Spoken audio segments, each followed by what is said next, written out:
दोस्तों, आज का दिन हमारे लिए बड़ा सौभाग्यशाली है सचमुच कि आज परम आदरणीय श्री ब्रह्म विहारी स्वामी जी हमारे बीच उपस्थित हैं।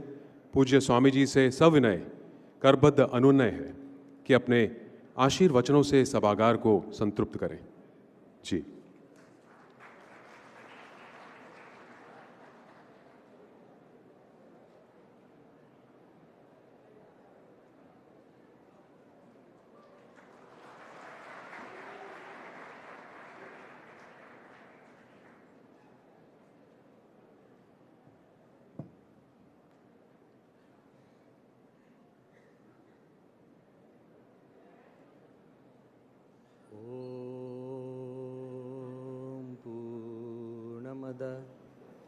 पूर्णमिदं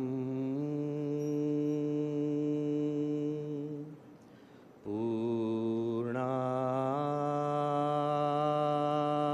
पूर्णमुदच्यते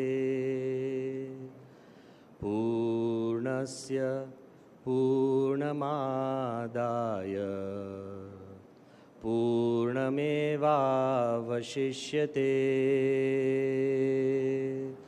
ॐ शान्तिः शान्तिः शान्तिः।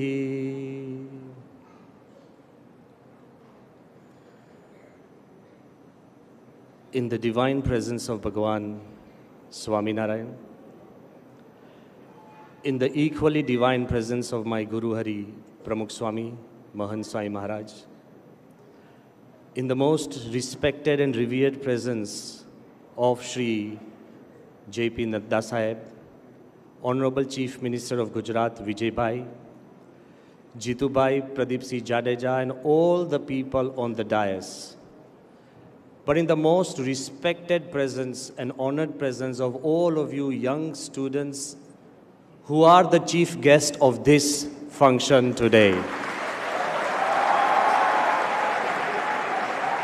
And there are thousands of others. There are thousands of others who are outside or who have not got a place in this hall. My heart reaches out to them first because it is your sheer stamina, the love to do something different that has brought all of us here together. I also congratulate the organizers for arranging this youth parliament. As you all know, a parliament is a place to discuss, deliberate, and to decide upon ideas, to form policies and pathways which can help us create a better future. But I also want to emphasize that the parliament is also a birthplace of ideas and inventions, missions and visions. When you go out into the world with these missions and visions, I have a few pieces of advice that I want to share with you. Number one, when you go out, people will look at you with suspicion. Why? Whenever you try and bring a change, there are suspicions around you and the challenges keep growing. I am reminded of an ancient story which I want all of you to take back home. There was a big emperor, and as the stories would have, he had 3 sons. He loved each one of them with all his heart. He could not decide who he wanted to give the empire to. So the emperor, one fine day, he calls all 3 of his sons and says, "Here, I'm giving you a beautifully decorated box. There's something inside this box. Keep it safe till I return, and I'm going away into the forest for 10 years. All 3 sons, they took this box.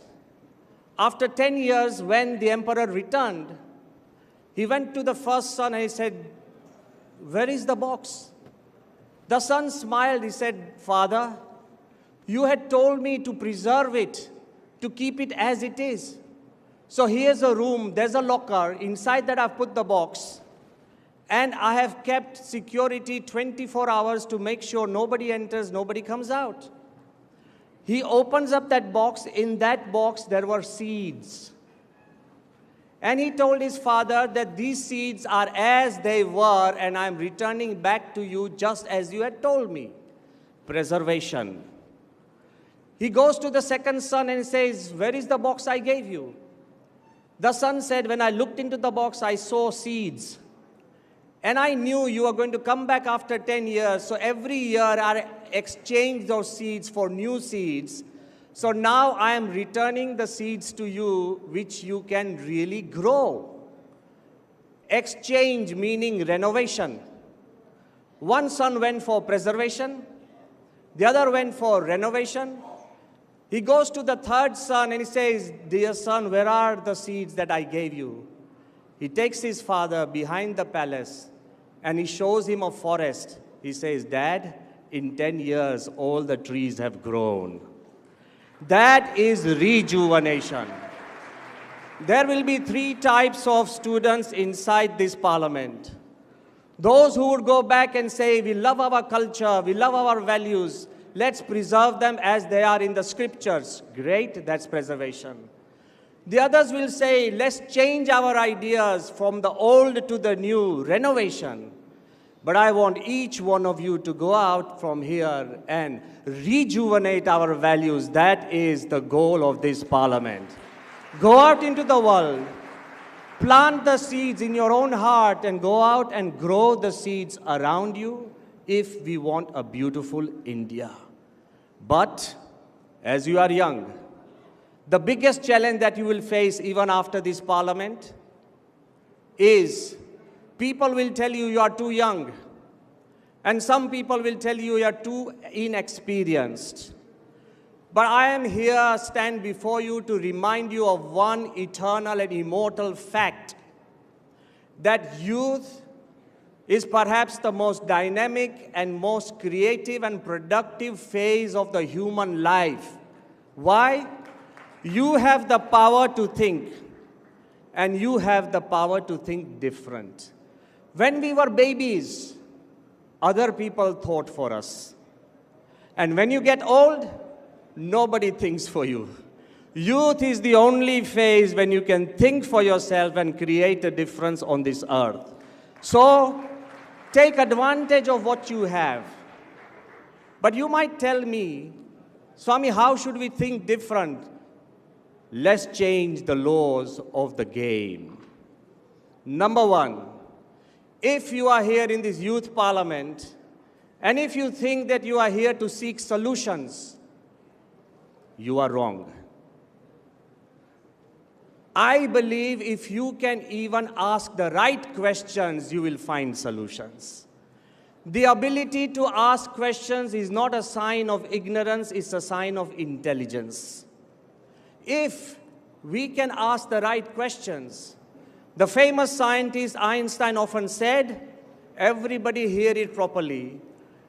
Einstein often said that if I had a problem and my whole life depended upon that problem, each one of us think that we have a deep problem. If I had a problem and my whole life depended on that problem, and I had just 1 hour to solve that problem, that's time ticking away. If I had a problem, my whole life depended on that problem, and I had just 1 hour to solve that problem, I would spend 55 minutes in asking the right questions. The answer will appear in the last 5. If you have the ability to ask questions, most importantly, learn to ask questions which are positive. If you don't have positivity, and if you are asking questions just for negativity, don't keep asking what's wrong in our country. Ask what you can help to set things right. If you can ask the questions positively, you will find an answer to change our nation. Let me remind you of a person whom we loved dearly. President Kalam was perhaps the most loved president that India has ever generated. I remember in 2015, just 1 month before he passed away, he had come to Gujarat to personally hand the book that he had written on His Holiness Pramukh Swami Maharaj. The title of the book was Transcendence. It was 20th June 2015. He arrived in the NXC, the circuit house, at about 12:30 at night. Tired, obviously because he passed away in a month's time. He was not well. At 12:30 at night, he had not even eaten. While he was going to his dinner table, 12:30, sada 12 vage, while he was going, a little girl broke through the cordon. A little girl broke through the cordon. She rushed to Kalam, and you know the question she asked? She said, "Dr. Kalam, how can I become the best scientist in the world?" Is this the time to ask at 12:30 at night? Even her own father or mother would have said, "Beta, go to sleep. Tomorrow I'll answer." Look at Kalam. He was different. He bent down. He called the girl closer, and he asked, "What did you just do now?" She said, "I asked a question." Kalam said, "Then keep asking, keep asking, keep asking till you find the right answer. You will become the best scientist in the world." It is not about asking a question once. The youth should have the stamina to behold the question all their life. If you keep asking positively, if you keep asking selflessly, then God will create an environment that you will discover that answer for the whole world. I have a few questions. Nadda Sahib, I have a few questions which I keep holding in my heart. And I believe it's not for the government, but it is for the young minds, the enlightened minds who are sitting here. I'm holding these questions in my heart, and I don't want an answer. But I want you to ask a question to your own heart, and I'm leaving these questions for the open forum of the Parliament. You know my question?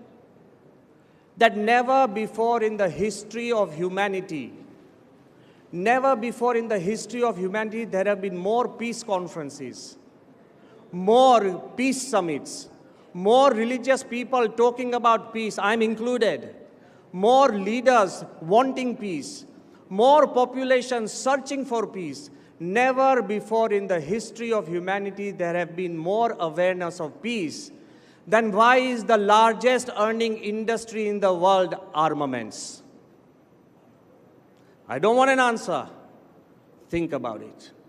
Never before in the history of humanity we've had more systems, places, more mechanisms for entertainment and happiness. Look at resorts, look at movies, look at 3Ds, look at animation, look at customized entertainment, look at entertainment on the mobile, look at video games. Never before in the history of humanity we've had more systems of entertainment. Then why are we such a bored civilization, and why the surest selling drug in the world is antidepressant? Tell me.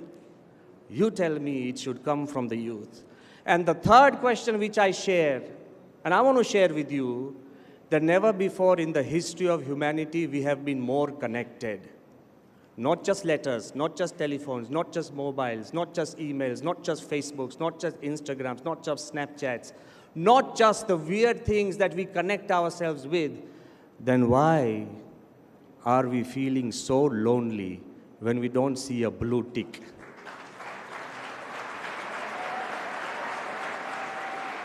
Ask the questions. And the answer has to come from you and not from the dais. The answer has to come from you, and why? First was a political question, second was a social question, third is a spiritual question.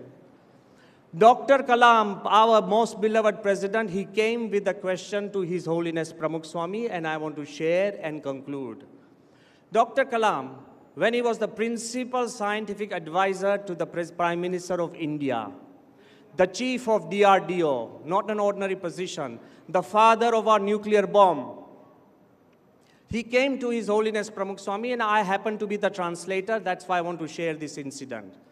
He laid out a plan, and he told Pramukh Swami that, Swamiji, me and 500 great thinkers of India from all fields, whether it's finance, whether it's economics, whether it's engineering, whether it's management, all fields and CEOs, selected 500 have sat down for 1 year trying to figure out how should India develop for 2020. And he said, we have identified 5 areas. 1, health and education. File it in your mind, health and education. The second, agriculture. The third, information technology and communication. The fourth, infrastructure. We need to create buildings, we need to create roads, we need to create bridges, we need to create electricity, infrastructure. And the fifth, he said, critical technology, like genetic engineering, nuclear engineering, stem cells. So he said, these are the 5 areas. If Indians and India develops, we would become the most powerful country in the world. When all this was explained, by the way, Pramukh Swami did not understand a word of English, and Kalam did not understand a word of Gujarati. Okay? So as they explained and I translated, is Dr. Kalam sitting? Very gently, Pramukh Swami told me in Gujarati, ke saheb ne ko kain khute che. I was shocked. How do you tell Kalam that something is missing? And especially when somebody has said, we've thought about it for a year, 500 thinkers. Pramukh Swami very gently said, ke saheb ne ko kain khute che. Kalam asked me, what is he saying? I said, he's saying something is missing. And then Kalam asked, what is it missing, Swami? Swami said, add a 6th value, faith in God. Without faith, nothing is possible. That's why I appreciate everybody on the stage. At the root cause is not just Ayodhya Mandir, it is your sheer faith in God and our country. Faith in God and our country gives you that power to evolve. That's when Kalam understood that a country cannot be measured. It cannot be measured by roads, infrastructures, buildings, and technology. A country is measured by the caliber and character of the people it produces. That's where India has an advantage. We have an advantage because we have a past. And we have an advantage because our roots tell us we should ask questions. The great Upanishads, the great Vedas, when a Shishya sat next to a teacher, they did not just hold hands and look at their faces. They asked questions from their heart, and the Guru answered completely from his heart. I want to emphasize, we belong to a land and a culture. When a little youth, Nachiketa, he also questioned his father. He questioned life. And at the end, he met face-to-face death, and he questioned death, and he became immortal. You should have the strength to question positively, and you will become immortal. It's important that we talk about youth. The last question I want to leave you with, everybody in this place, and I think it's a very personal dilemma that I am facing as well. As I travel, everybody keeps telling us, with all love and dignity to everybody here, everybody keeps telling us that India is the youngest country. Yes or not? We have statistics that 65% of Indians are under the age of 35. We also have the statistics that 50% of Indians are under the age of 25. We also have a statistic that in the next 10 years, by 2030, we will have the largest working force. And we also have the statistics by 2050, India will become the largest economy of the world, $85 trillion. It has been tipped. We have these statistics that we are young and powerful and growing. But my question is different. When I go outside into this world, everybody should listen with their heart. When I go outside into this world and I ask any youth, where do you want to study, in India or abroad? Majority say abroad. When I ask them, where do you want to settle, India or abroad? Majority say abroad. What is good having the youngest population of the world who does not want to study here and who does not want to live here? We need to redevelop that faith in our own country and our system, and I beseech all of you to create opportunities and options for our young minds. That's important. So the most important part, more than our GDP and GNP, is our spotless and selfless love for our country and our faith in our country. Kalam often told me that we have more than 1 billion Indians, but I'm searching for Indians who are proud to be Indians. And let me take you why religion is important. When Vivekananda Swami was asked by a girl and a woman that, Swamiji, I love you, I want to be with you. She kept writing letters to Vivekananda Swami that I love you. Vivekananda Swami wrote once back to her saying, love India and then you will be able to love me. I want you to go a step further. Just love India, and in that you have already loved me. There is nothing beyond our nation, and if we understand that, the message you should carry back, only those who love India can lead India. Only those who love India can lead India. And when we have that, the only way forward is one India. Pramukh Swami, my spiritual guru, and Mahan Swami, they often ask these 5 questions. Take these questions. I'm not here to give you solutions. I'm here to give you questions. He often asks 5 questions which I want you to take back across our country. He would ask, what nationality is the sun? Is it Indian, Russian, British, German, American? The sun is beyond nationality. Those who want to feel the sunshine, the sun is there. What religion is water? Is it Christian, Muslim, Hindu, Buddhist? Religion is beyond all the differences. Water is there for those who are thirsty. It's universal. What color is air? Is it black, brown, white, yellow? Air is colorless. It is there for those who want to breathe. What caste is earth? Higher, lower, middle? Earth is beyond the caste system. It is universal. And what race does space belong to? Human race? Just because we scratch the surface of the moon and knocking on the doors of Mars? Space is there for everyone who wants to explore. Remember the 5 elements, earth, water, light, air, and space, are universal, owned by nobody and enjoyed by everybody. So is our motherland, universal, owned by nobody and enjoyed by everybody. Rise beyond the differences that divide us and create one India. If from you have that courage to ask the right questions, you have the courage to be positive, nothing on this earth can stop you and me.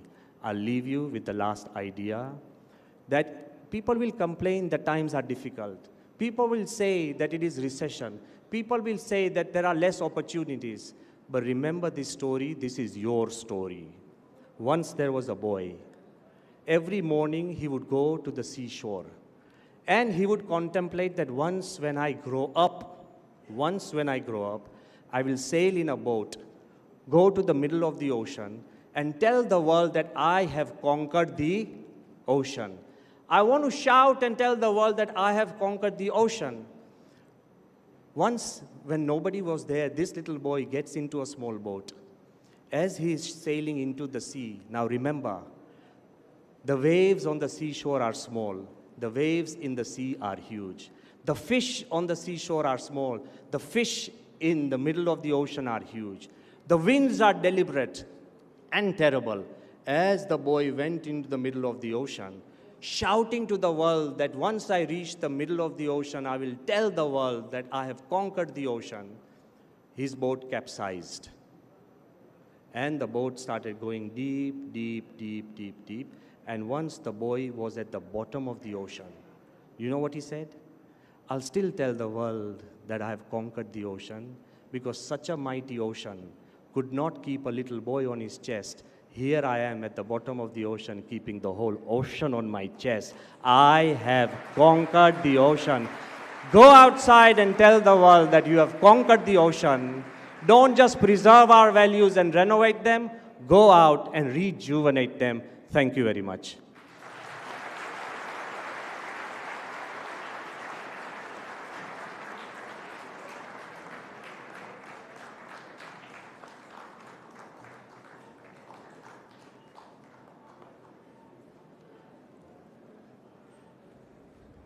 Thank you very much. बहुत बहुत आभार. परम आदरणीय पूज्य श्री ब्रह्म विहारी स्वामी जी, सप्रणाम, आभार. Thank you for your enlightening and such encouraging words for all of us. Thank you.